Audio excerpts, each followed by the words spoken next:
Good afternoon. My name is Danielle Emerling. I am the Congressional and Political Papers Archivist at West Virginia University Libraries. And our project is America Contacts Congress, providing access to US Congressional Correspondence Data. So in early 2017, following the inauguration of the 45th President of the United States, Congress was inundated with phone calls, tweets, letters, and Facebook posts from concerned constituents. Senate Minority Leader Chuck Schumer's office reported receiving 1.5 million calls a day in the first week of February, and phone lines to Capitol Hill were gridlocked. This is a perfect and also extraordinary example of Americans using their First Amendment right to petition the government for redress of grievances. One of the core functions of the US Congress is representing the views and needs of constituents. Members of Congress serve as people's connection to the federal government, and they represent local issues while they're debating public policy of national importance. This relationship is crucial to a representative democracy. For most of the 20th century, correspondence with Congress looked like this. It took the form of letters and telegrams and phone call tallies that were stored in voluminous paper files. When a member of Congress was no longer in office, those files made their way to libraries and archives. Scholars can use these files to better understand the perspectives of Americans, everyday Americans, about the issues affecting their lives. Beginning in the 1990s, however, Congress began using vendor-supplied proprietary software to manage constituent correspondence. You can see a kind of simplified version of how those systems work, and they've only become more intricate over time. When an office closes, the correspondence data from these systems may be exported and sent to a repository. The data poses some major challenges, from its large size and complexity to inconsistent subject coding, sensitive and private information that's stored within. Despite these challenges, the data has great potential for analysis, visualizations, digital humanities projects, and more. Currently, scholars who wish to quantify information in the paper correspondence must travel to one or more archives, sift through the paper files, and then take on a really time-intensive hand-coding process. Congressional correspondence data eliminates all of those steps. Correspondence on a range of topics, coupled with demographic and geographic information, will present opportunities to investigate public opinion and influence in ways that were impossible before. And it offers a chance to identify potential patterns, trends, and associations that's made possible with big data sets. Between 15 and 20 repositories that we know of have acquired constituent correspondence data, and more receive data with the close of each Congress. But no repository has been able to process and provide access to data in a replicable and scalable way. Without a strategic effort, we risk losing data to the inherent threats of born digital materials, such as deterioration and obsolescence. Inaction also means that fewer transfers of data from congressional offices will be made to archives. This means that an entire body of historical data documenting American democracy is in danger of disappearing. West Virginia University Libraries wants to solve this problem.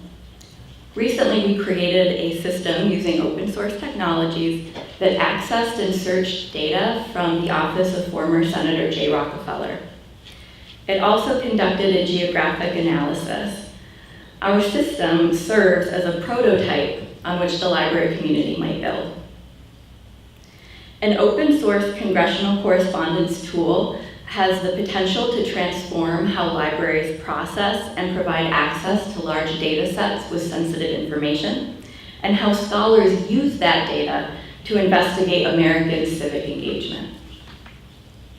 To ensure that our tool is developed in a sustainable way with community and user needs in mind, the Catalyst Fund grant will allow WVU libraries to conduct a feasibility study. Over the coming months, we will be working with AV Consulting on a 3-phase project. In phase 1, we will assess existing functionality of our prototype, document potential future functionality while keeping in mind some of the inherent limitations of the data and the systems, and identify the uses desired by the Congressional Archives community. In phase 2, we will develop user requirements with individual interviews and focus groups. And in phase 3, our consultant will use the findings from phases 1 and 2 to create a roadmap for development, for future funding models, and for administration of the tool.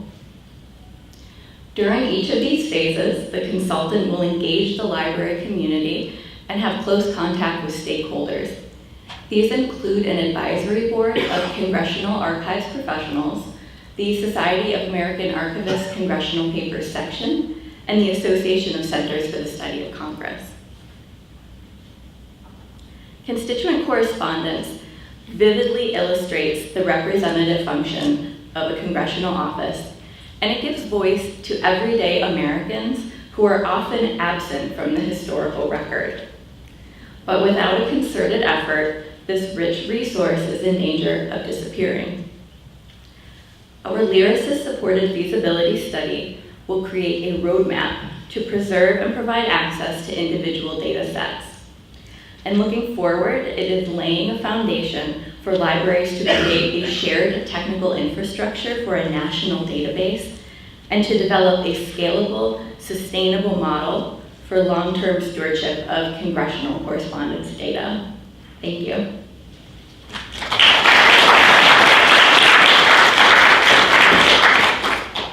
Thank you, Danielle. That was great. How many people in this room have ever contacted the legislature? Raise your hand. Yeah. So all that information, right? Questions, thoughts, any archives questions? Yes, over here.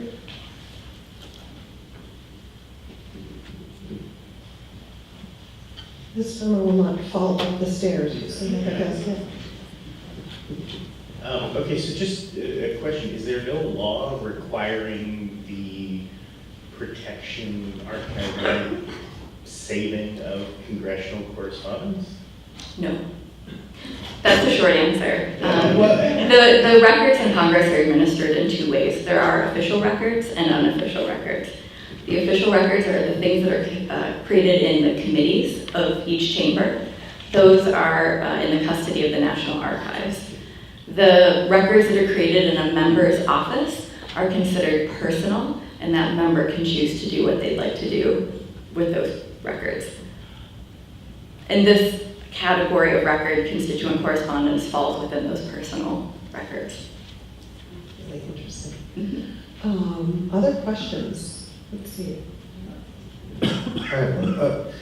So the different types of correspondence that happen, Facebook, Twitter, email, are you using different manners to collect each one of those different things? Are you using things that have already been created, like Stanford has one called ePad that is an archiving software specifically for email.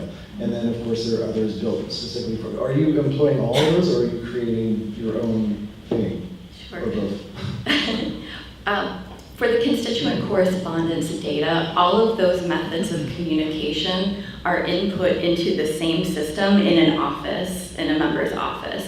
So if a letter arrives at the office, an intern is likely putting that information into the system, same with a phone call, but they might be able to capture Facebook posts and tweets directly into that system, and then that data that's exported out is what we receive. So we're managing all that data in one place, we hope, with this system that we're creating. There's a question over here, I think. Let me see if I can get to you.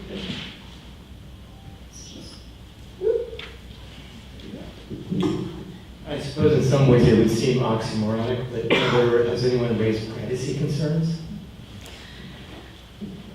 We are really cognizant about privacy issues. So some members of Congress are actually kind of reluctant to give this data to a repository for that very reason. I mean, there is a level of trust that they have with their constituents, right? And they want to protect that information that's coming in. The examples I gave where constituents are really contacting members about issues that are affecting them. So say they want the person to vote for or against a healthcare bill or something like that.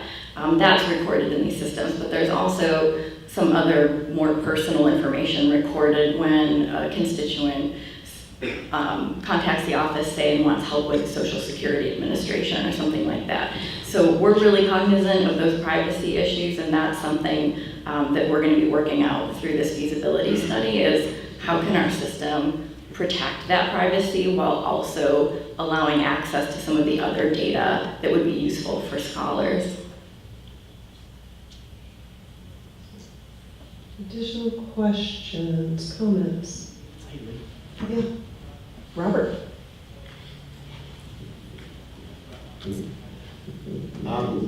If you took the word government out, where else could you see this being used? I think it could potentially be used with any data set with sensitive information because we're hoping to sort of build in that kind of what we're calling processing into the system, right? So that we can find an automated way to pull that information out or to protect it in some way before making it available. So I think it could apply to other kinds of data sets in the future. We'll focus on the congressional first. Excellent. Another question? Oh, great. So how different is this process from item processing of a manuscript in an archival collection? So the question was about how different this is from item level processing in a manuscript collection, right? So we don't want to process each of these records at the item level that we're getting out of these systems. Because I think for the Rockefeller data, for example, we have something like 1.5 million records that came to us. So we want to find automated ways to do that so that we don't have to touch each individual record. And part of this feasibility study will be figuring out if that's possible for us to do with the data we have. Through some scanning or something you're thinking, or Well, an automatic filing or something system? well, all of this will be coming to us as digital material, so we won't need to be scanning anything for it. Yeah, in addition to, I mean, there are these fields that we get, the data, and then there actually are attached records to that data. So we also receive the actual, say, letter or email that was sent. So we have text documents and PDFs that sort of are linked to these data fields as well. But it's all digital when we receive it. Of course, these systems exist. I hadn't thought about it that would aggregate the phone calls, the texts, the whatever else. But do you know if there are like 3 systems that most Congress people use that represent 80% of the market, or are there just a bunch of homegrown ones out there? I'm just curious about the level of work. Sure. So the systems are proprietary.